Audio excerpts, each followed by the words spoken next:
Assalamualaikum warahmatullahi wabarakatuh. Selamat pagi teman-teman rekan mahasiswa di kelas Manajemen Investasi dan Portfolio. Di pertemuan keempat kita hari ini, kita akan bicara mengenai bagaimana memvaluasi saham. Kalau di minggu lalu Anda mengetahui bagaimana caranya untuk menentukan gitu kan dari 753 saham yang ada di IDX, Anda mulai menentukan mana yang harus saya pilih gitu kan. Nah, pemilihan itu bisa berdasarkan yang saya utarakan minggu lalu, yaitu pada saham-saham apa saja yang dirasa bagus gitu ya. Lalu kemudian setelah itu kita akan melihat hari ini kita akan melihat bagaimana hasil pemilihan saham tersebut menurut Anda. Nah, saya akan mulai melakukan share screen. Oke, ini seperti contohnya. Saya ambil beberapa punya teman-teman ya, dan apa yang Anda lakukan itu sudah benar. Terima kasih bahwa Anda telah mengikuti instruksi seperti saya katakan. Lalu kemudian yang perlu dilakukan selanjutnya adalah menambah tanggal ini perdagangan yang baru seperti yang warna kuning ini hari 18 tuh kemarin ya, hari Senin. Ini perdagangannya saya tambahkan dan saya urutkan dari urutan yang paling atas, yang paling besar mendatangkan keuntungan atau memiliki tingkat demand yang paling tinggi di atas dari selisih nilai F itu. Bukan selisih harga, tapi sekali lagi selisih demand foreign buy-nya. Sorry, gatel pagi mungkin ya, gatel. Lalu kemudian setelah ditambahkan ini, Anda menambahkan lagi ini baris ini. Nah, ini untuk mengetahui berarti ada 21 hari perdagangan yang Anda perhatikan. Dan kemudian selanjutnya, Anda akan mulai start untuk melakukan screening berikutnya adalah untuk melihat berapa banyak sih, ya kan? Kok saya biasanya langsung melakukan 10 besar yang ada di sini. 1, 2, 3, 4, 5, 6, 7, 8, 9, 10. Oke, saya sampai, bentar, saya lihat. Oke, saya lihat kode-kodenya, baik. Saya akan cenderung sampai ke sini. Nah, saya akan cenderung sampai memfilternya hingga berapa besar ini. Bisa 10 besar, bisa. Sebentar, saya urutkan dulu. Bisa 20 besar, bisa.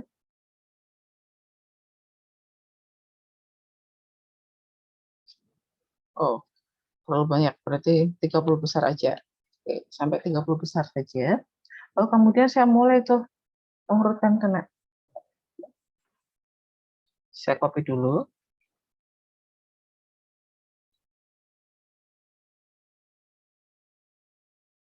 Saya tukar posisi. Nah, seperti ini. Ya kan? Lalu yang ini saya pindahkan ke atas.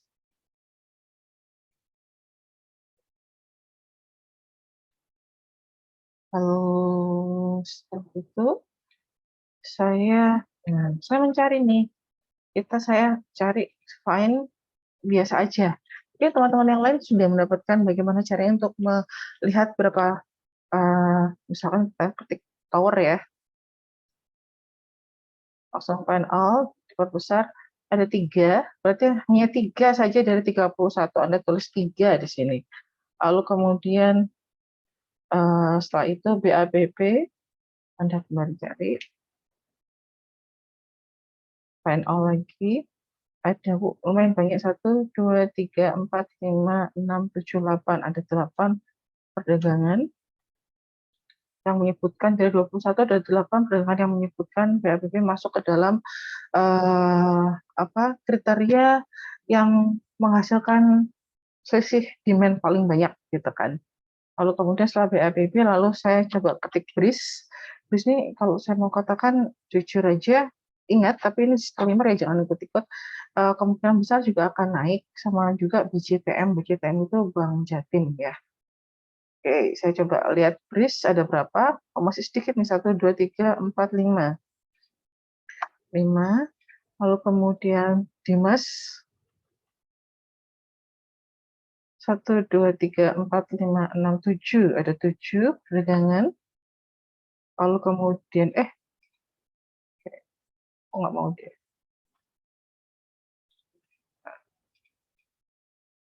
7. Dia nggak mau ganti. Oke, nah sudah lihat. Maaf. Lalu kemudian bumi, kita lihat ada 6. Doit. Doit ini dari tahun lalu saat terjadinya pandemi, itu selalu saja muncul kata-kata doit, entah itu minggu lalu, minggu depan, itu selalu ada doit. Nggak tahu kalau sekarang ya, kayak all dulu doit ada 1, 2, 3, 4, 5, 6, 7, 8, 9, ada 9 hari perdagangan dia disebutkan doit sebagai yang masuk ke dalam kriteria demand, ya kan, yang menurut ini. Lalu kemudian APLN 1, 2, 3, 4, 8. Lalu kemudian setelah APLN trim, nah trimnya juga sering sekali saya mendengarkan ini trim. Tuh banyak sekali, dia 10 mungkin. 1, 2, 3, 4, ya 10. Lalu kemudian energi, ENRG. Oh ya, Anda wajib untuk tahu juga, selain tahu harus seperti ini, Anda wajib tahu bagaimana perkembangan dari produk-produk untuk perusahaan-perusahaan ini, ya. Jadi untuk produk-produk itu, energi yang keterbaruan energi itu sekarang lagi mulai menanjak hype-nya. Nah, tapi tetap harus Anda perhatikan bagaimana demand di masyarakat, ya. Demand di masyarakat itu tidak hanya lokal Indonesia, tapi luar negeri juga. Oke, lalu kita ENRG ada 1, 2, 3, 4, 9. Setelah itu saya cari Indi.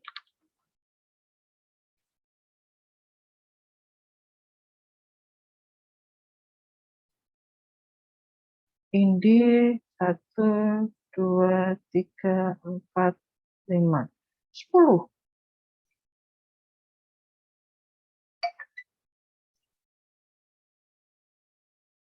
10. Setelah itu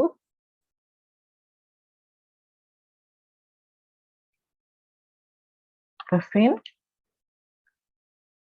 Nah, banyak banget nih Bevinnya nih.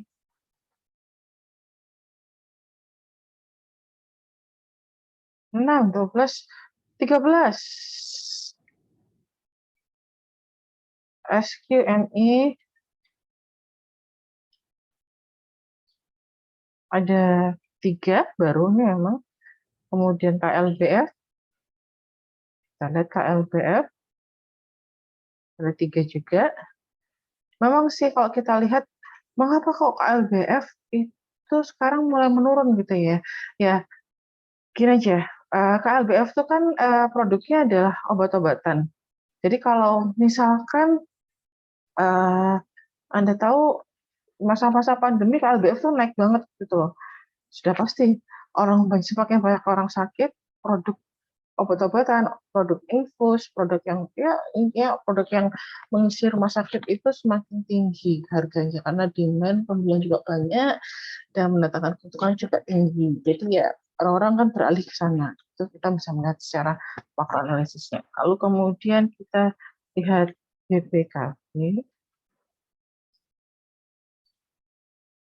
1, 2, 3, 4, ada 9.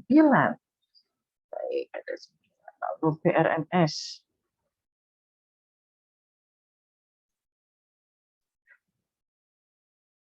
5. Lalu kemudian ada Elsa. Elsa namanya juga. Jadi ENRG, kemudian Elsa juga 1, 2, 3, 4, 5, 11 ada Elsa itu. Lalu kemudian SMLA 1, 2, 5. Lalu kemudian setelah itu BES 1, 2, 3, 4, 5, 6, 7, 8, 16 ya. Ada 16. Lalu kemudian BMTR 1, 2, 3, 4 ada 9. Lalu kemudian AMRT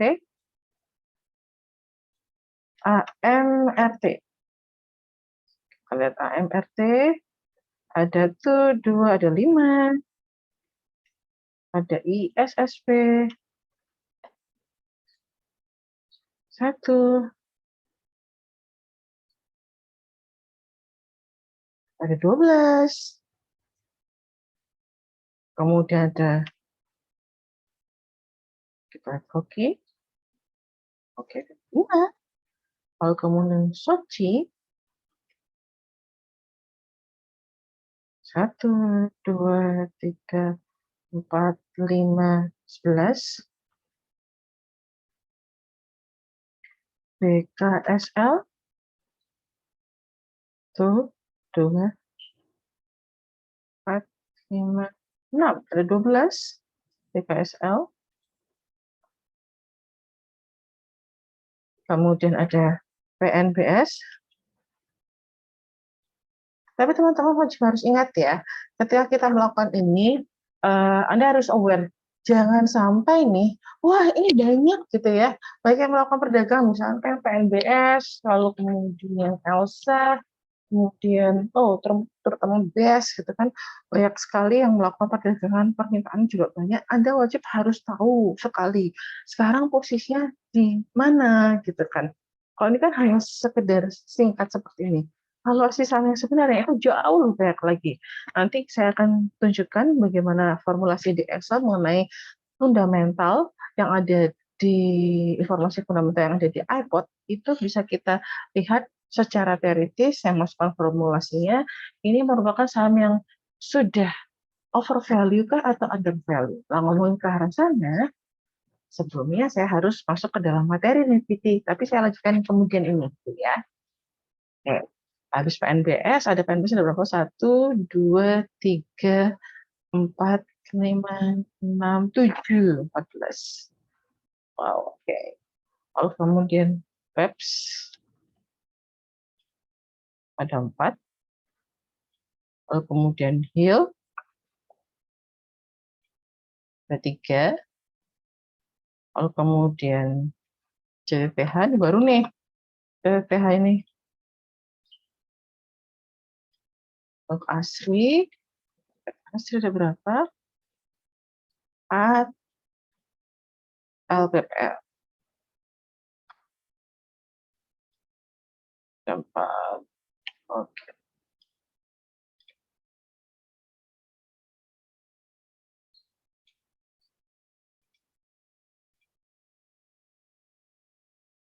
Oke. Sejauh ini yang di atas nilai 5 gitu kan, kita lihat ada jangan 5, 10 lah. Ada trim. Saya masukin trim di warna hijau. Ada trim Indi Pevin ini ya. Sebentar. Lalu kemudian Elsa, setelah itu BES di atas nilai 10 ya. Lalu kemudian ISSP taruhlah seperti itu. Lalu kemudian Sochi, BKSL, PNBS ini. Ya. Oke. Berarti ada 1, 2, 3, 4, 5, 6, 7, 8, 9. 9 ini dengan urutan teratas yang pertama kali adalah tentunya PNBS. Langsung aja di sini ya, nggak apa ya. Kita biasa kayak gini sih, acak-acak. Tapi nggak apa. Ini habis itu terus, yang penting setelah itu tahu ngerti harus bagaimana. BKSL 12, kemudian ada BSSP sebelum PNBS, bentar. Saya ambilkan dulu. Ada yang 16, ini BES, saya lupa BES. BES. Lalu kemudian mana ISSP, oke 12 PKSL sudah, Berfin sudah. Nah sekarang masuk ke Elsa yang 11 ya, masuk ke Elsa, kemudian masuk ke Sochi, setelah itu di bawahnya ada Indi dan Trim. Oke. Oke. Nah, lalu kemudian itu adalah satu cara yang saya lakukan gitu kan, 30 besar, 50 besar, saya lihat yang paling banyak yang mana gitu kan. Lalu sebaliknya pun saya akan melihat mana yang masih paling kecil. Dalam artian kalau kecil itu demand-nya berarti kan dia mulai menanjak gitu. Tapi sekali lagi harus dilihat secara technical analisis dan fundamental. Kita akan mulai masuk ke fundamental ya. Oke. Karena masuk ke fundamental, ini kemudian saya stop share, saya ganti ini share yang baru mengenai apa sih polusi saham itu ya, secara teorinya. Baik, sebentar.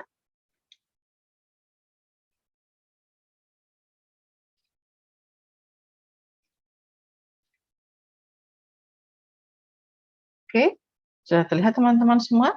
Baik, polusi saham. Kalau di gambar ini kan terlihat ada orang pointing gitu kan ke dalam beberapa rangkaian saham yang tertera di sana daftarnya. Kemudian ini sama menunjukkan representasi Anda mempointer salah satu dari beberapa saham yang menjadi pilihan Anda. Untuk minggu depan, saya harapkan Anda mulai untuk melakukan investasi gitu kan di iPod. Nah, masalahnya satu hal lagi, satu kelompok ini bisa ada 5 orang atau 6 orang.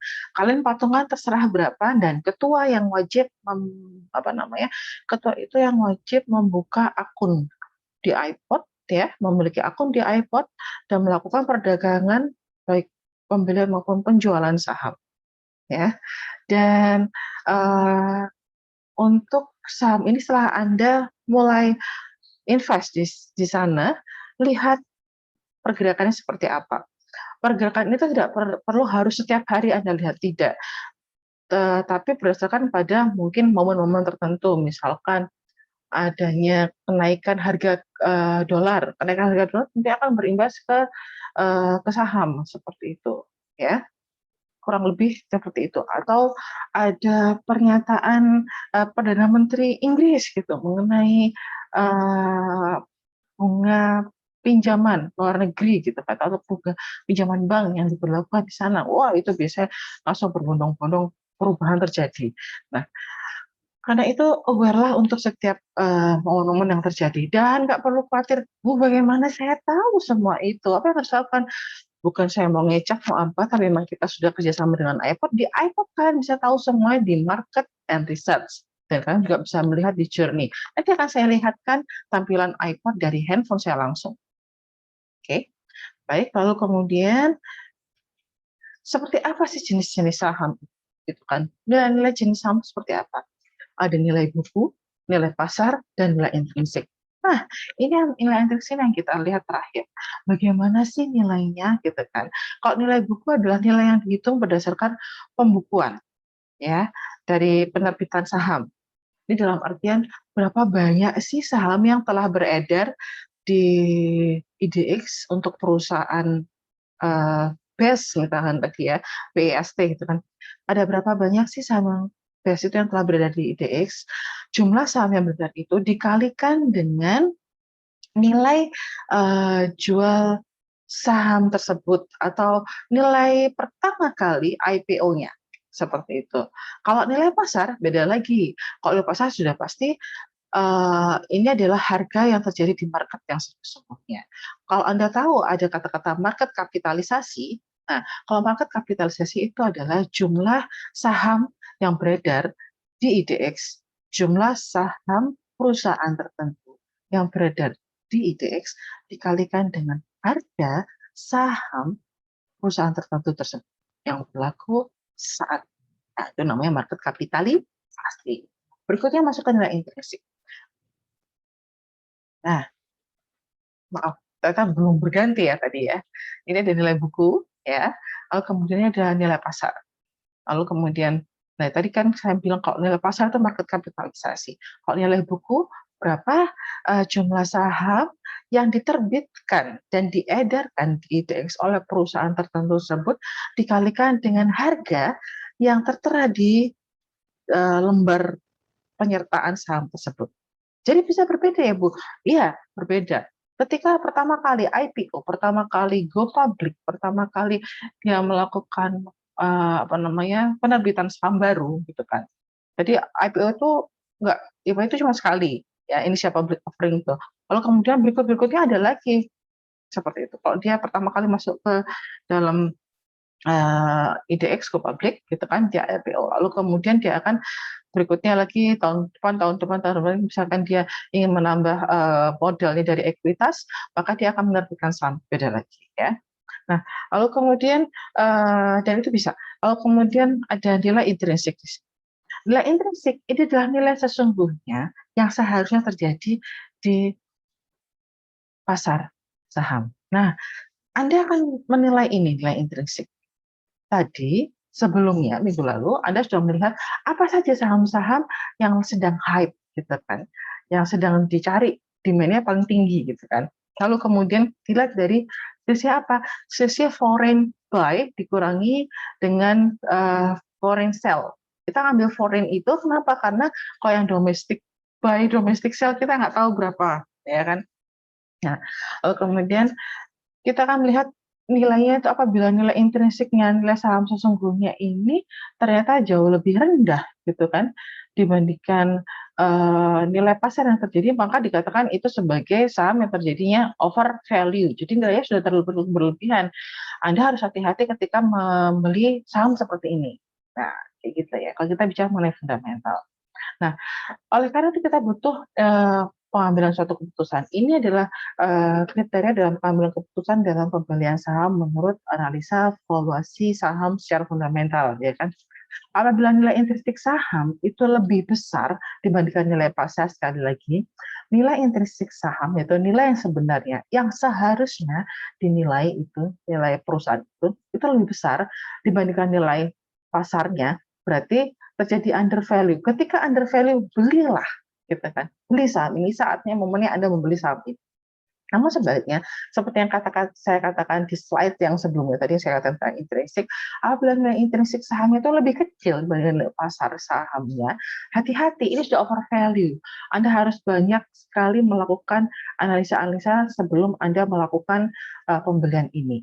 Atau bisa jadi Anda membeli saham ini tapi dalam waktu yang sangat singkat sekali. Kalau Anda mau cari capital gain ya. Kalau capital gain, ingat capital gain itu apa? Capital gain itu adalah selisih dari harga beli Anda dengan harga jual saat ini. Akan menjadi positif ketika harga jual Anda, harga jual saham yang Anda beli itu jauh lebih tinggi dibandingkan harga beli pertama kali saham Anda. Lalu kemudian, nah, ada pendekatan penentuan nilai intrinsik. Nah, kalau yang di sini present value dividend model ini sudah Anda pelajari seharusnya di MK 2. Ya, kita sudah mempelajari value dividend model ini di MK 2. Lalu kemudian, jadi saya tidak akan mengarah ke sana. Saya lebih mengarah langsung ke sini karena saya tidak mau terjadi double ini ya, double apa ya, double komunikasi di sini. Jadi langsung aja ke PER ini dengan model pertumbuhan ini normal atau tidakkah gitu kan. Nah, ini tapi tetap saja karena ini adalah merupakan suatu kewajiban saya untuk memberikan seperti apa sih present value of dividend model, maka ini adalah rumusan dari dividend model itu ya. Oke. Lalu sudah. Nah, lalu ini saya nggak tahu saya sudah masuk di kelas Anda atau belum yang MK2, tapi saya sudah mengajarkan hal ini gitu kan. Oke. Oh, MK2 yang barusan ya, berarti tingkat yang lalu. Oke, sudah.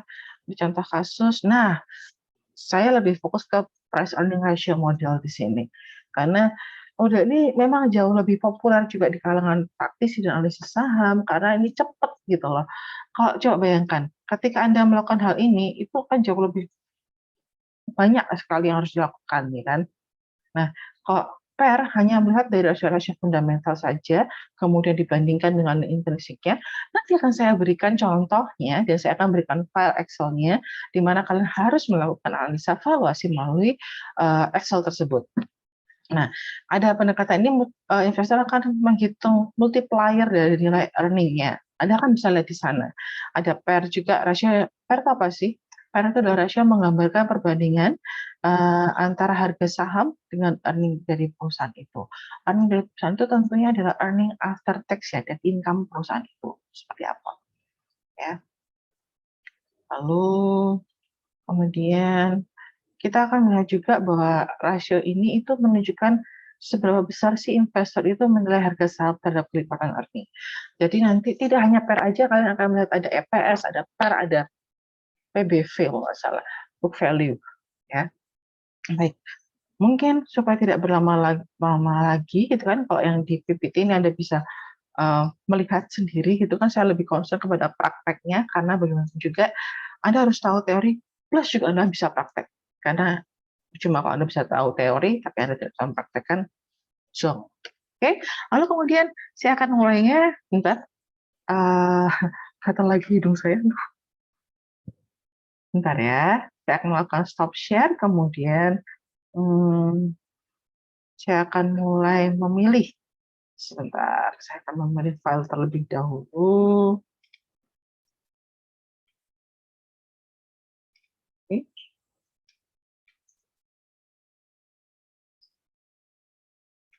Oh, yang tadi aja.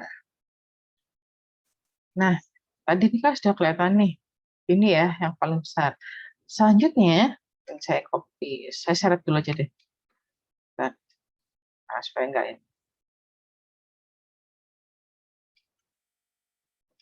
Saya kasih.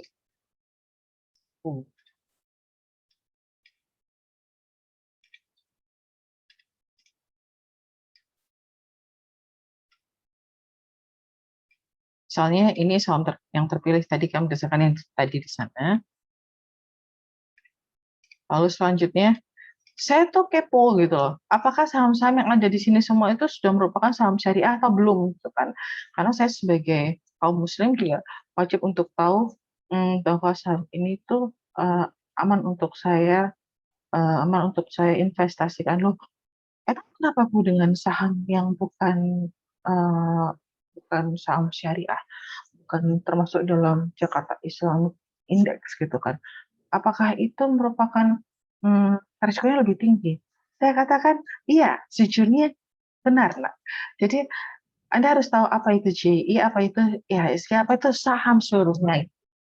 Nah, untuk saham syariah itu diterbitkan per 6 bulanan, daftarnya juga berdasarkan hasil penilaian performa oleh OJK. Satu, OJK pun juga ikut di sini. Kita lebih aman, tidak hanya IDX gitu kan. Nah, kita bisa masuk, ada DEX juga di sini. Alhamdulillah gitu kan, ada banyak yang menilai saham ini. Nah, salah satu itu institusinya sudah jelas siapa yang menilai dan banyak gitu kan.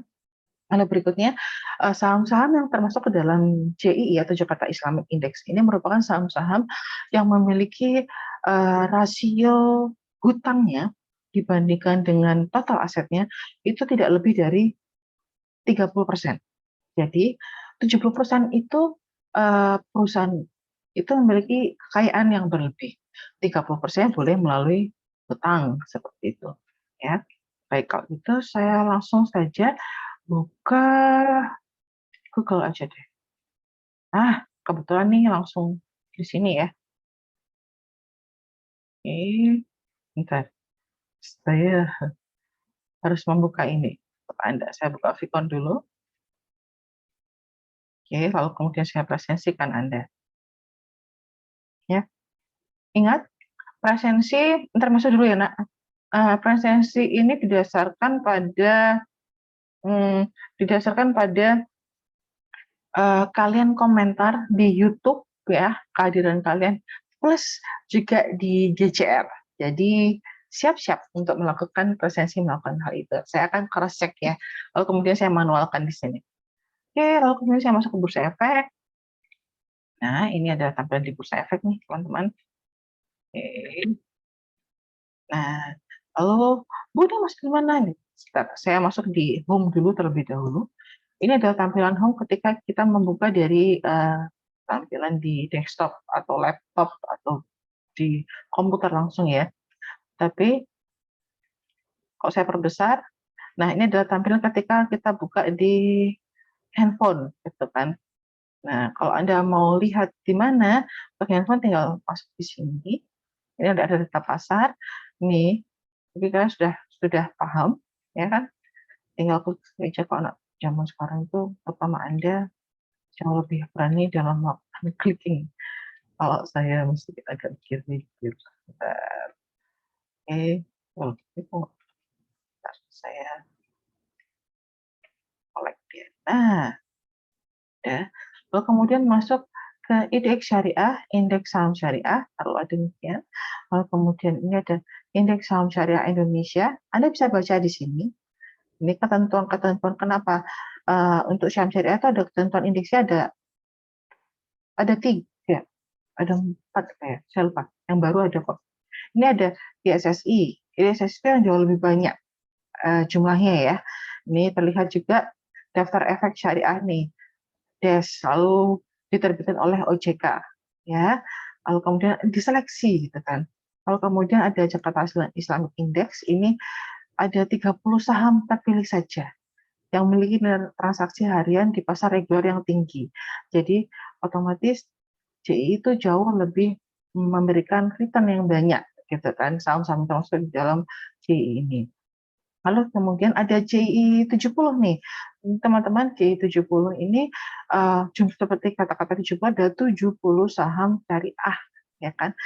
70 saham syariah itu dipilih dari 150 saham berdasarkan urutan kapitalisasi pasar yang tertinggi, gitu kan. Lalu setelah itu ada nilai transaksi harian rata-rata di pasar reguler yang tertinggi juga ada 70 saham. Kalau di sini 30, JI saja, JI 70 ada 70 saham. Lalu berikutnya ada IDX MES BUMN yang baru nih.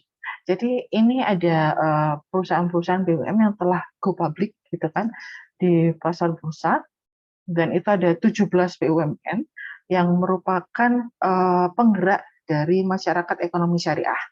Dan saya biasanya, jujur kok saya ingin mendapatkan kenyamanan dalam ini ya, melakukan investasi gitu kan, apalagi dengan umur saya yang seperti ini tidak terlalu banyak ingin mendapatkan resiko tinggi gitu kan. Saya biasanya ambilnya saya ambil di JI ini dan BUMN 17. Itu kalau saya. Sekalipun harganya masih di bawah gitu, malah kalau harga di bawah orang-orang tidak banyak membelinya, saya malah membelinya. Kenapa? Someday it must be up. Sama seperti halnya ketika semua orang tidak terjadi PPKM, harga saham JSMR, Jasa Marga itu anjlok, benar-benar anjlok, yang biasanya di kisaran 5.000 mau mengarah ke 6.000, anjlok ke arah 4.000, malah 3.000 berapa sekian. Itu malah saya beli banyak, dan saya percaya someday dia akan naik. Dan benar ternyata pada saat pandemi sudah berubah ke arah endemi dan semua orang sudah mulai mengalami perbaikan secara kesehatan, pengurangan jumlah penderita yang terkena COVID-19 gitu kan, maka JSR ini mulai naik kembali, dan itulah yang menyebabkan mengapa portofolio saya bisa tinggi gitu kan, karena JSR saya beberapa kali lipat JSMR. Lalu kemudian, tapi ingat ini disclaimer untuk Anda karena sekarang JSMR sudah mulai tinggi harganya. Apakah yang JSMR masih termasuk saham yang under value kah atau over value? Harus hati-hati di sini kalau Anda mau lihat kan. Jadi kalau Anda sudah masuk di kelas ini, seharusnya Anda wajib tahu bagaimana cara memvaluasi secara cermat, memilih saham secara cermat, tidak hanya berdasarkan pada ikut-ikutan saja, sekali lagi ya. Dan kemudian saya masuk di sini ya, klik ini. Tampilannya memang masih awam indeks saham ini, Ini ada LQ45. Lalu LQ45 itu dikeluarkan oleh IDX saja, sekali lagi ya, oleh IDX saja. Lalu kemudian saya akan mulai cari JII nih, banyak tuh kan kelihatan. Anda kan bisa lihat saham-saham apa saja yang termasuk ke dalam JII. JII. Cari, karena sekarang tahun 2021, tentunya saya cari yang 2021 kan. Jangan sampai Anda di sini ambil tahun 2020. Anda hidup di tahun sekarang kan. Ada. Lalu kemudian saya lihat yang paling baru ini Valuation Fast Entry Index untuk majority sampai dengan November. Saya coba unduh. Untuk yang terbaru nih, alhamdulillahnya teman-teman sudah dalam bentuk Excel kalau nggak salah. Kita set ini. Nah,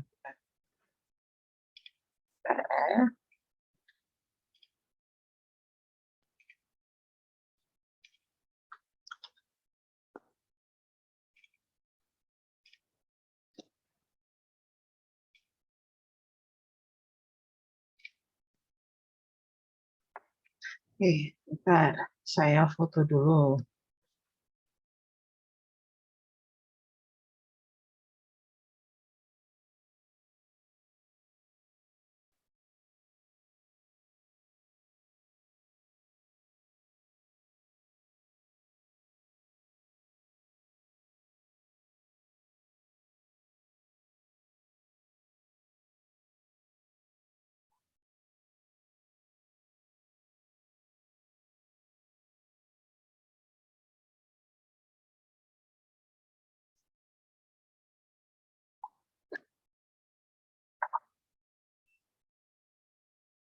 Sebentar ya.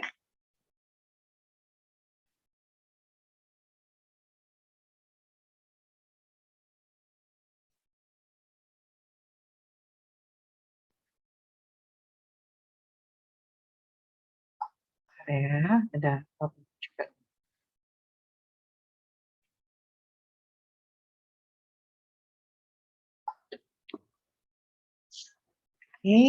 Lalu kemudian setelah itu saya akan mulai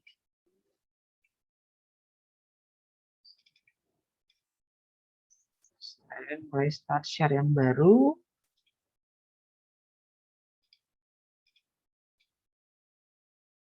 Oke. Nah, di sini harus hati-hati teman-teman.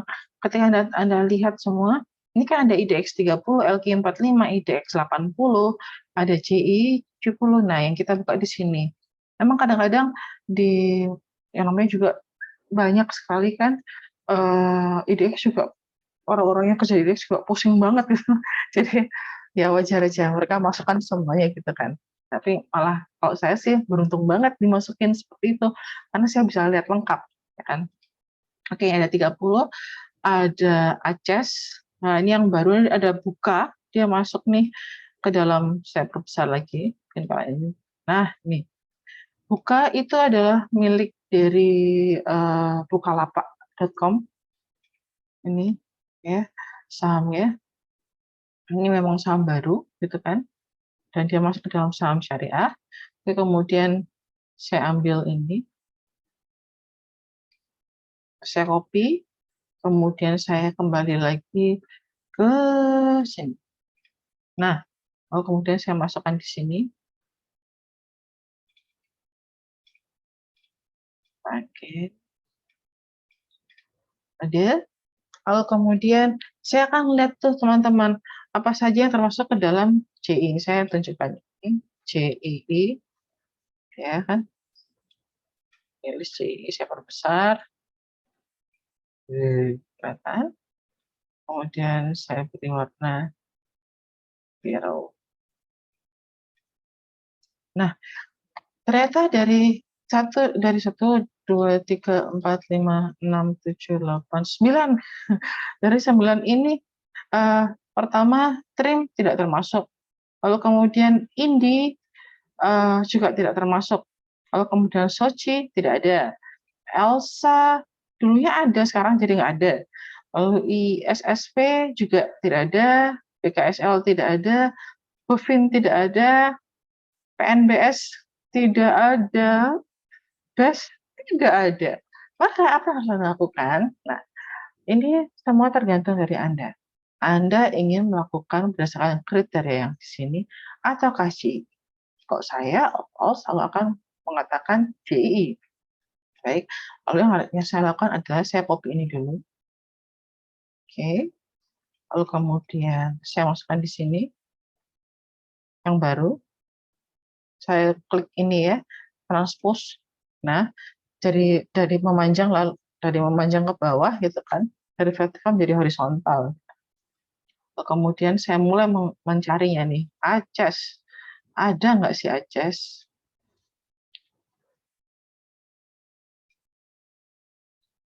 Nih, ada 1, 2, 3, 4, 5. Saya tulis dulu 5. Lalu kemudian saya tulis ADRO. Saya ada juga. Ada 3. Kemudian ANTM. Ada 4. Kemudian RIS. Ini ada 1, 2, 3, 4, 5, 6, 7. PRPT. Ada 4. Dan kalian buka, masih baru. Ada 2. Lalu kemudian Spain. Ada 4. Lalu era. Ada 2. Lalu kemudian EXCL. EXCL. Ada 3. Ya tadi era ada berapa tuh? Ya, Excel. Ya, ini Excel nih naik terus nih. Tapi sekali lagi disclaimer ya.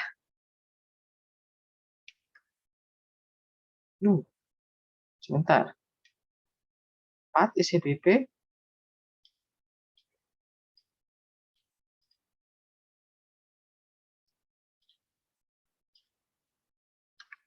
Enco. Ada 3. Kemudian INDF. Ada 3 juga. INKP. Ada 3 juga. INTP. Ada 3 juga. Kemudian ada Jepang.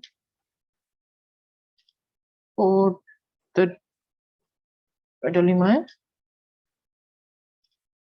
Kemudian KLBF. Ada 5 juga. MDKA. Ada 2. Kemudian ada Mika. Ada 1, 2, 3, ada 8. Lalu ada MCTN. MNCN.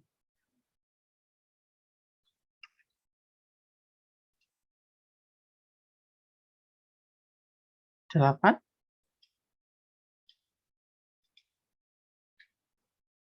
Kalau kita lihat ada Pegas. Ada 4.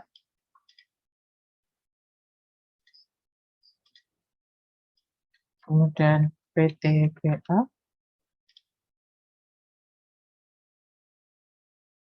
6. PTPP. Ada 4 juga. Kemudian Pawon.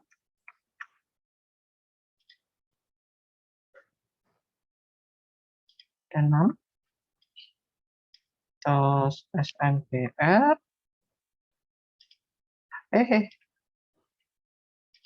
Nggak ada SMGR. 0. Takim ini juga 0 kayak. Ada nih. Harusnya ada. Ada 2. Delta M. Harusnya juga ada. Kemudian TPIA. 3 juga. Kemudian ada NPR. Ada 2. Kemudian ada UNVR.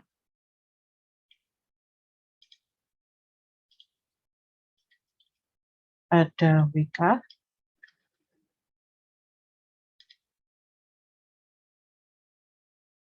Lima Wika. Oke. Sekarang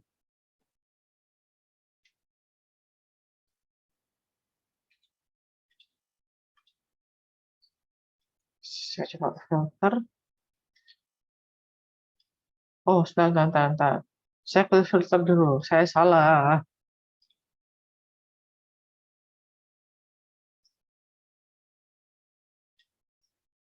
Oke.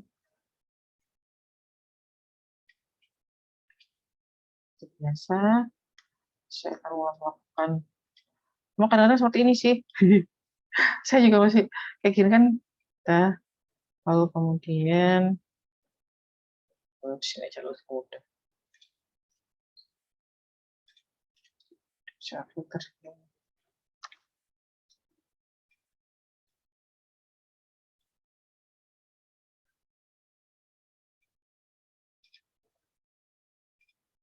Nah, intinya saya ingin memvalidasi ini nilainya. Jadi yang tertinggi itu ini ada Mika, MCN, Breeze, sampai angka 5 gini ya, dari urutan tertinggi hingga terendah gitu kan. Oke. Lalu kemudian saya taruhlah, saya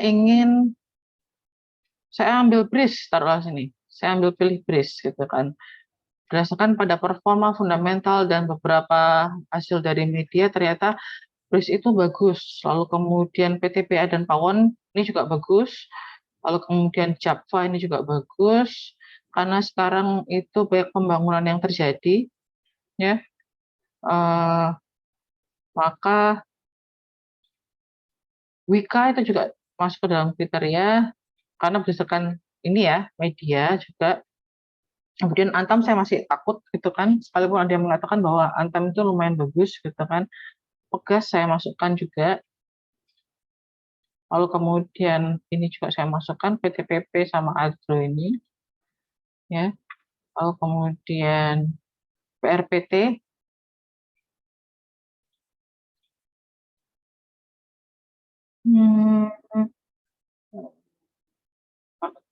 Indofood ini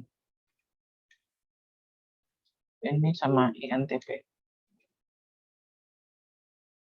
Oke.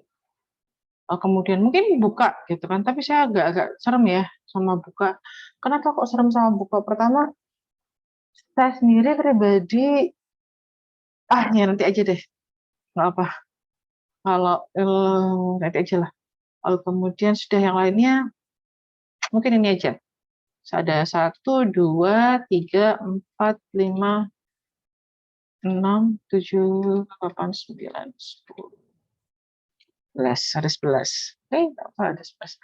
Saya mulai dari Breeze terlebih dahulu. Ini saya save. Kemudian saya masuk ke Excel yang sudah saya siapkan untuk aktivitas kita di pertemuan keempat ini. Jadi ini teman-teman mohon untuk tidak merubah apa-apa ya, terutama sebentar. Ini ada home. Jadi semua ini jangan ditak-atik. Ini sudah fix gitu loh, ya. Kemudian dan memang belum saya kunci sih gitu kan. Ada beberapa belum saya kunci sama sekali. Ini benar-benar masih formula awal gitu kan. Nah, yang berwarna kuning ini yang bisa Anda isi, ya kan? Lalu kemudian ini juga, ini warnanya kuning nih. Bentar, warna kuning.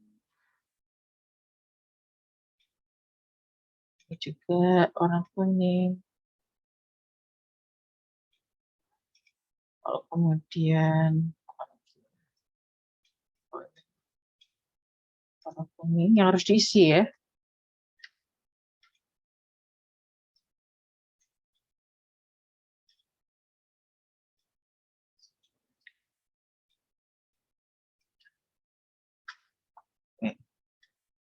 Harus diisi. Yang di sini sekali lagi jangan ditaati. Yang Anda isikan hanya yang berwarna kuning saja, Ya, saya lagi yang berwarna kuning saja yang Anda wajib untuk isi. Selain yang tidak berwarna kuning, jangan Anda coba-coba untuk merubahnya. Sekali lagi, karena kalau Anda merubahnya, formulanya akan berubah semua dan itu bukan tanggung jawab saya ketika Anda salah melakukan valuasi. Hah, kok bisa gitu ya? Iya. Ini juga Anda kan bisa lihat bagaimana saling terkoneksi antara sheet dengan satu sheet yang lainnya. Ya. Lalu kita masukkan di sini. Tadi saya mau apa? BRIS ya. Nama perusahaan yang akan dianalisa BRIS. Saya kasih kode BRIS. Lalu kemudian tahun terakhir laporan keuangan ya tahun 2021 untuk saya ambil yang laporan per kuarternya. Jadi 2021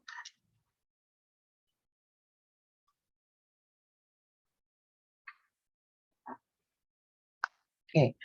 Lalu kemudian Anda kan bisa lihat di sini sebentar. Ini aja. Nah, ini ya. Saya tuliskan ini BRIS sama 2021 nanti akan terkoneksi di sini tuh. Ini jadi perubahan juga berubah. Berarti ini meminta Anda untuk tahu gitu kan, untuk tahu bagaimana mengisikannya melalui analisa 3 tahunan ya, 3 tahunan year to date. Year to date itu ya saat ini tahun 2021 di bulan apa ini?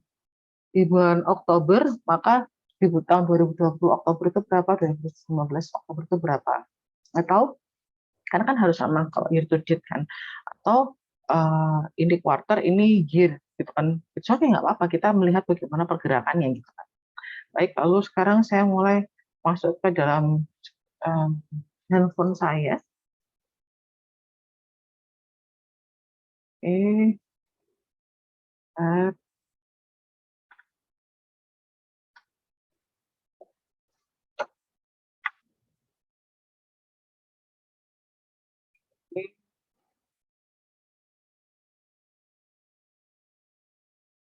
sudah masuk. Oke, ini adalah tampilan handphone saya gitu kan. Lalu kemudian, oh sebentar, belum terkoneksi di Anda. Oke, nah ini adalah tampilan handphone saya gitu kan. Saya masukkan ke tampilan web gitu ya. Lalu kemudian saya akan mulai masuk ke iPod. Nah, iPod nih teman-teman, Anda bisa ada yang baru kan? Ini ada EZ ya kan? Sudah terlihat nggak sih teman-teman semua? Ya. Kalau Anda sudah mengunduh iPod, ini otomatis ada EZ sama ada Pro. Nah, kalau saya kecenderungannya karena Anda itu adalah sudah masuk akuntansi, dapat manajemen investasi, ya kan? Masuklah di Pro. Ini saya memilih Pro, maka terlihat, sorry, kalau terlihat tampilan di atas sini itu Pro, ya. Kok nggak mau hilang ya? Nah, dulu gede deh. Tapi enak juga, nggak kelihatan bawahnya.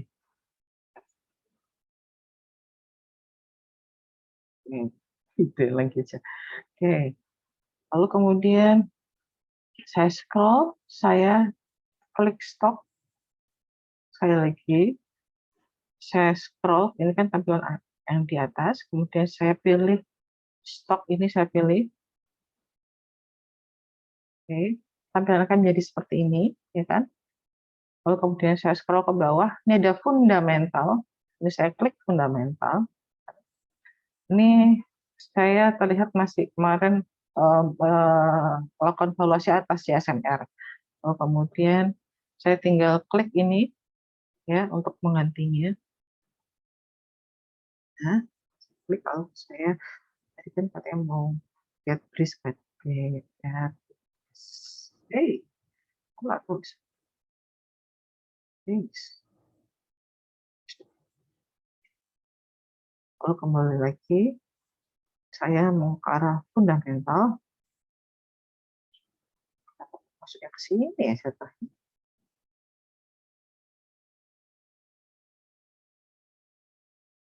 sih. Nah, di situ bris, ini kan kelihatan kalau saya mau ambil info yang per 6 bulanan, kan? year to date, go. Nah, otomatis sudah sama-sama per 6 bulanan akan terlihat kan, atau mungkin sebentar, kalau sekarang sudah bulan, ada 9 bulanan mungkin ada. Kita lihat 9 bulan. Oh, nggak ada, masih belum ada. Terlihat di mana Bu masih belum adanya? Saya lihat dulu. Ini tulisannya masih 6 month, ini udah 9 month, ini kan? Berarti belum masuk laporan berisnya yang 9 bulanan, maka saya masukkan yang 6 bulan. Nah, setelah itu saya mulai tuh teman-teman masukin gitu kan. Untuk yang di atas ini kita akan lihat ini adalah harga gitu kan. Karena tadi diminta di Excel itu formulasinya adalah 3 tahunan ya. Berarti tahun 2021, 2020 dan 2019. Nah, ini 2021, 2020, 2019. Anda tambah perlu rapat-rapat lagi membuka IDX satu persatu gitu kan, sekalipun di sini nilainya sudah dibakukan, tapi ini bisa membantu kalian untuk mempercepat melakukan valuasi. Ya. Last price ini adalah harga terakhir gitu kan. Anda kan bisa lihat tuh, last price untuk harga tahun 2019 itu harganya Rp505. Tahun 2020 Rp3.008 saja. Tahun 2021 ini gitu kan masuk di angka 2.250. Bayangkan kalau Anda sudah membeli di tahun 2020 gitu kan, naik berapa persen di sini? Ya. Lalu sekali lagi nggak perlu takut karena kalau Anda sudah melakukan fundamental seperti ini, berarti Anda insya Allah akan memilih perusahaan-perusahaan yang memang long last gitu loh, ya, bukan perusahaan yang singkat, apalagi JII. JII kan seperti saya katakan, JII itu sudah ada pemeringkatan khusus yang dilakukan oleh OJK, pemeriksaan khusus juga oleh DEK, pemeriksaan khusus juga oleh DX. Banyak sekali gitu kan, dan keamanannya akan menjadi lebih aman lagi gitu kalau kita masuk di saham yang masuk ke dalam kriteria JII atau saham-saham syariah. Nah, kita lihat di sini, lalu kemudian kita masukkan nih mulai ini untuk kas sampai ke total equity berarti masuk di area neraca ya. Di sini saya mulai masukkan ke neraca berarti ya. Saya lihat di sini ini ada cash 3,9 triliun, ini billion kan juta, kan lebih banyak kan. Oke, lalu kemudian saya mulai melakukan mengisikan di Excel ya. Sebentar. Tahun 2019 ini 273,6 billion, berarti saya tuliskan 273.600. Saya singkat apa. Lalu kemudian tahun 2020 ini harta lancar kan, ini kas ini itu 311.500.000. Lalu kemudian setelah itu tahun 2021 3,9 T berarti 3.900.000. Oke. Lalu kemudian harta tetap, kita lihat ini, kalau harta tetap kan tidak terlihat tuh teman-teman langsung total aset ya. Berarti kita masukkan aja langsung total aset berapa atau total harta gitu kan. Total harta yang tahun 2019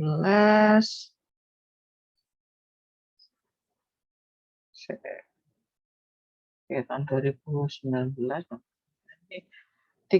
36,7 T, berarti 36.700.000.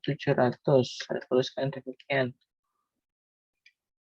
Lalu kemudian ini 49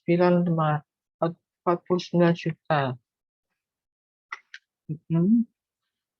Kemudian ini naik kayaknya menjadi 247.200.000. Lalu kemudian setelah itu kita lihat di sini short ST borrowing ini short term borrowing, berarti hutang lancarnya dia atau hutang jangka pendeknya berapa. Itu jangka pendeknya kelihatan kan ini. Saya masukkan 2019 ini 195.400, 195.400. Kemudian tahun 2020 ini 83.900. Lalu kemudian setelah itu untuk tahun 2021 naik short term borrowing-nya menjadi 1.200.000. Oke. Lalu kemudian ada hutang jangka panjang, ini long term ya, long term ini ada long term borrowing 31,5,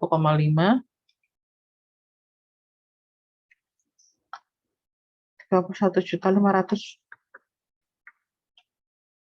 Lalu kemudian setelah itu ini 44.200.000.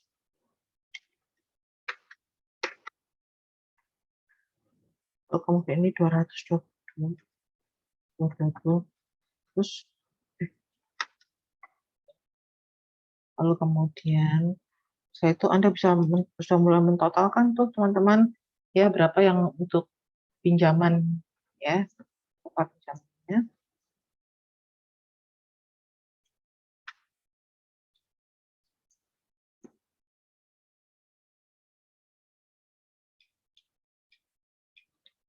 Oke. Oh, ingat ini tambah ini kan hasilnya adalah total hutang. Ini kalian harus mentotalkan hutangnya. Kok total equity aja. Ada equity-nya ada berapa? Kita lihat total equity di 2019 ada 5 juta total equity ya. Lalu T ini kita analogikan sebagai juta ya. Kalau B itu ribuan, ratus ribuan. 5,2 T berarti 5.200.000. Ada penambahan 200 lembar. Lalu equity di tahun 2001 banyak banget. Berarti ini bisa melihat bahwa BRIS itu banyak menggunakan ekuitas ya. Nah, ekuitasnya tinggi banget. Dan dia juga hati-hati, dia long term borrowing-nya juga tinggi sekali. Tapi kita lihat apakah dia mengalami underdraft atau tidak.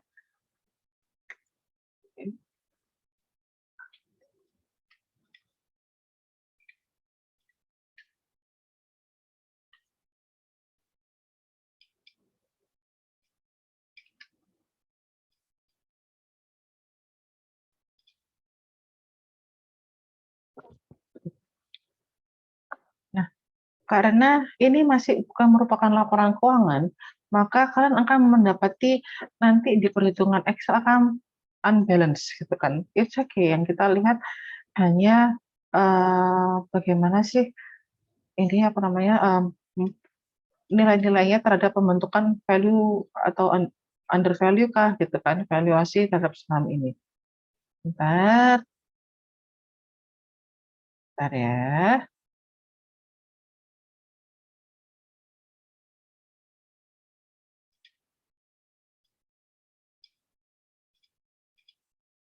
Oke, lalu saya akan tampilkan hasil tadi ini semua di Excel. Dari informasi yang ada di sini, ini sampai ke total equity ini dari sini, ya. Nah, ini adalah tampilan Excel-nya yang saya isikan gitu kan di kolom neraca. Sekarang masuk ke kolom rugi laba, saya perbesar dulu. Ini hanya 3 yang Anda diminta untuk mengisikan itu penjualan. Kalau penjualan itu sama dengan revenue ya teman-teman. Nah, biar teman-teman ini revenue. Nih, ya. Jadi Anda paham, di sini soalnya tulisannya revenue gitu. Ya. Lalu kemudian saya mulai tampilkan sisi mana gitu. Saya buat annotate dulu, kalian tahu. Untuk pengisian, nah ini teman-teman. Sudah terlihat semua ya? Nah, ini adalah sesi COGS. Nah, saya tuliskan, kok COGS? Ini sisi laba rugi.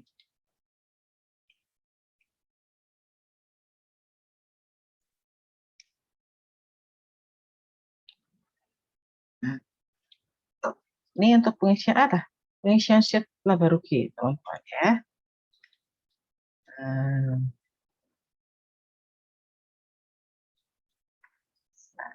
ini informasi ini ya. Bentar, ini saya perbaiki dulu.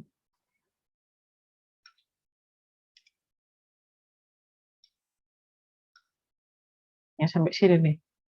Aha, kebablasan kok di sini 2018 kan 2021, 2020, 2019.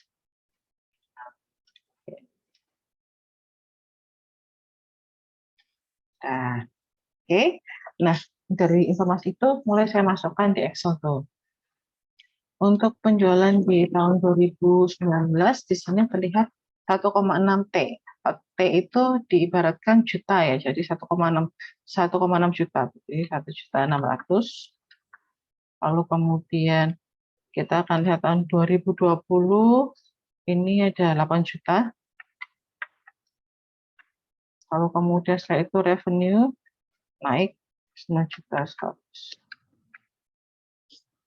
Lalu kemudian laba operasi yang kita ambil di sini, gross profit saya nggak masukkan ya, langsung revenue dan operating profit. Di sini kan 2019 operating profit ada 57,8 billion, berarti 57.800. Lalu kemudian setelah itu di sini, nah kalau sudah T berarti 1 juta, 1,5 juta kan operating profit tahun 2020. Lalu kemudian tahun 2021 itu 2,1 juta.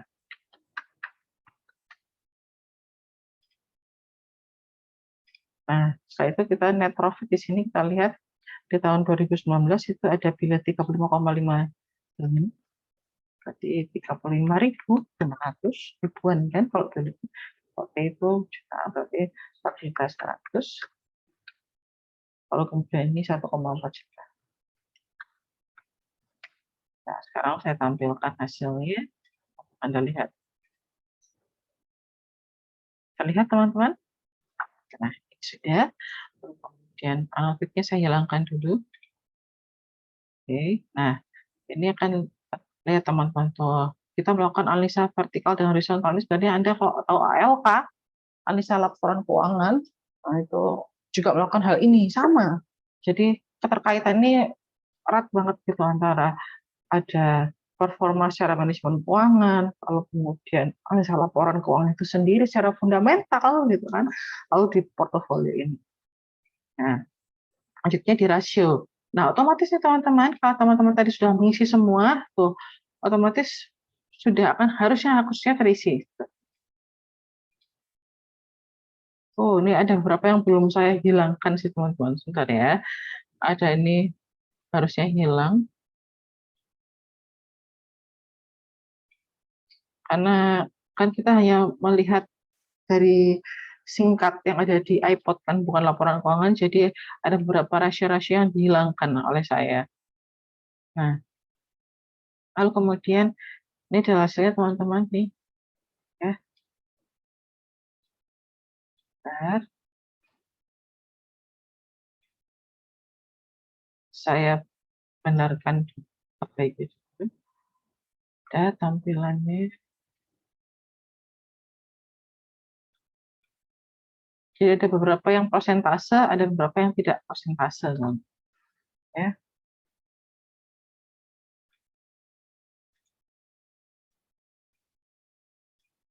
Hmm. Di sini kalau kita melihat dari debt ratio ini kan terlihat bahwa debt-nya itu semakin meningkat loh, ya kan?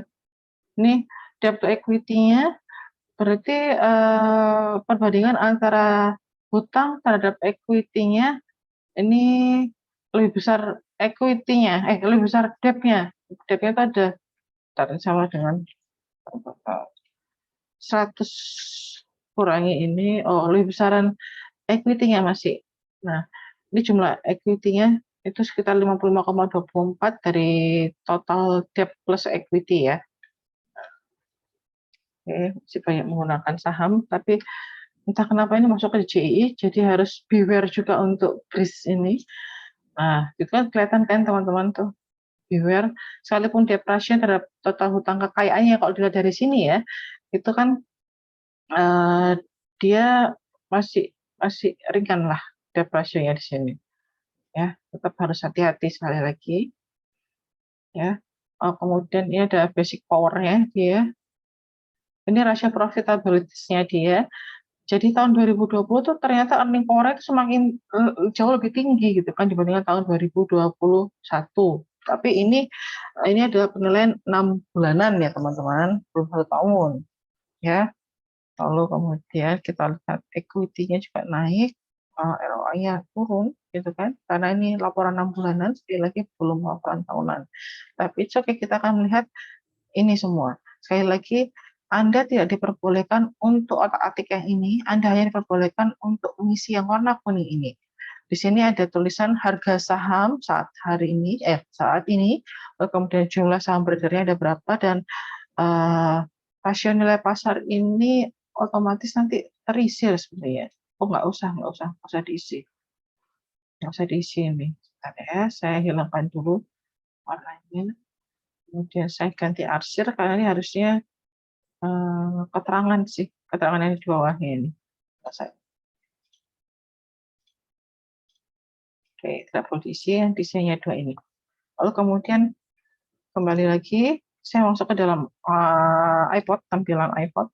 Nah, di iPod ini mana sih yang harus diisi yang tadi warna kuning itu, area yang mana gitu kan? Area yang sini.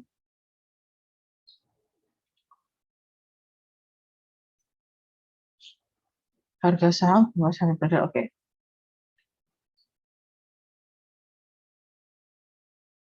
Nah, ini yang harus Anda isikan untuk sheet. Sebentar, saya tuliskan.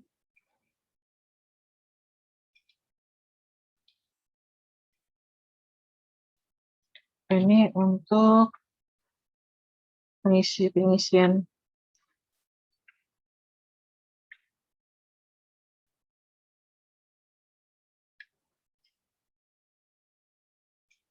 Nah, pengisian sheet rasio.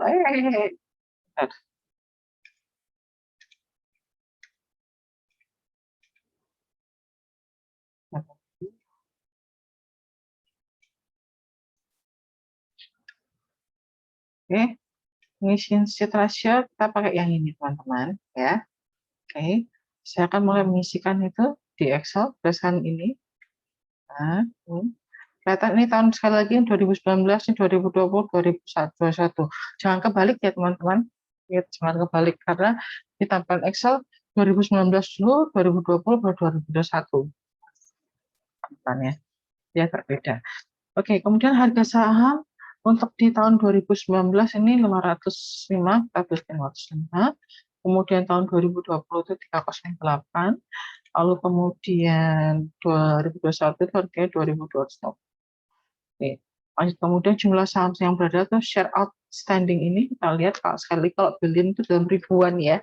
Kalau T itu jutaan, kita analogikan seperti itu. Lalu kemudian ini jumlah saham yang beredar untuk tahun 2019 ini ada 9.600, baru ada sekian. Lalu kemudian di tahun 2020 juga masih 9.600 juga 2020. Lalu kemudian di tahun 2021 itu menjadi 40.700. Oke. Nah, lalu setelah Anda isikan ini semua, bentuknya akan menjadi seperti ini di Excel. Berarti sudah mengalami over kali loh teman-teman untuk tahun 2021. Sekali lagi yang dilihat adalah tahun 2021 ya. Tahun 2021 itu yang mana? Sebentar, saya pakai warna kuning, warna pink. Nih, 2021. Tahun 2019 masih under value. Tahun 2020 apalagi under value. Hal ini mengisyaratkan bahwa ketika Anda membelinya di tahun 2000 kemarin pada saat pandemi pertama itu sebenarnya hal-hal yang sangat menentukan sekali buat Anda, dan ini terbukti gitu kan, statement-statement yang terjadi di tahun 2020 dari para analis investasi, dari IDX sendiri. Kalau Anda ingat seminar-seminar itu kan juga mengatakan bahwa saat ini adalah saat yang tepat untuk membeli saham. Ketika nanti saham itu sudah naik, maka akan jadi overvalue, Anda tidak memiliki kesempatan lagi untuk membeli saham itu, gitu kan.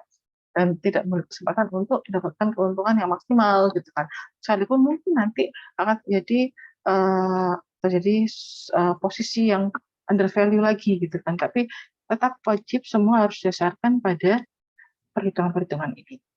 Nah, itu adalah sekilas dari apa yang harus Anda lakukan terhadap pilihan-pilihan yang didasarkan pada hasil yang Anda lakukan di minggu lalu, ya kan? Dasarkan pada JII 70 boleh, kalau tadi kan saya berdasarkan pada JII saja, 30 saham yang ada. Kalau JII 70 kan ada 70 saham, kemungkinan besar yang ada di area yang Anda pilih itu, yang Anda lakukan analisa di minggu lalu masuk terhadap masuk di JI 70, atau malah Anda masuk ke ESI, SSI saja. Dan ISSI itu jauh lebih banyak sih, ada sekitar 100 lebih, 150 apa ya, saham yang terpilih untuk masuk ke dalam indeks saham syariah. Baik, ini adalah akhir dari pertemuan kita keempat ini. Kita mencoba untuk melakukan penilaian terhadap salah satu saham gitu kan. Ini ada saham BRIS gitu yang kita lakukan penilaian per 6 bulanan. Sekali lagi ini kan mungkin akan bisa bergerak menjadi under value atau mungkin fair value, mungkin bisa bergerak karena berdasarkan pada yang tadi harga saham saat ini. Kita akan bisa melihat di sini. Ya, dan Anda juga bisa lihat di sini mengapa dikatakan over value. Kalau kita melihat dari pair ini, kita akan melihat pairnya sudah terlalu tinggi, teman-teman, 65. Pair yang bagus itu adalah ketika nilainya di bawah 10, ya. Kita berarti under value. Itu bisa Anda beli kalau kayak gitu. Tapi sekali lagi ingat, jangan hanya dasarkan langsung pair saja, tetap harus Anda valuasi semuanya secara fundamental. Baik, terima kasih. Akhir kata, selamat berinvestasi. Jangan pernah takut untuk memulainya, karena Anda adalah generasi muda yang penuh tantangan dan mengerti bagaimana harus menghitung dan menjadi investor yang jauh lebih cerdik, lebih cermat dalam melaksanakan keputusan investasi Anda. Wassalamualaikum warahmatullahi wabarakatuh. Saya akhiri. Terima kasih semuanya.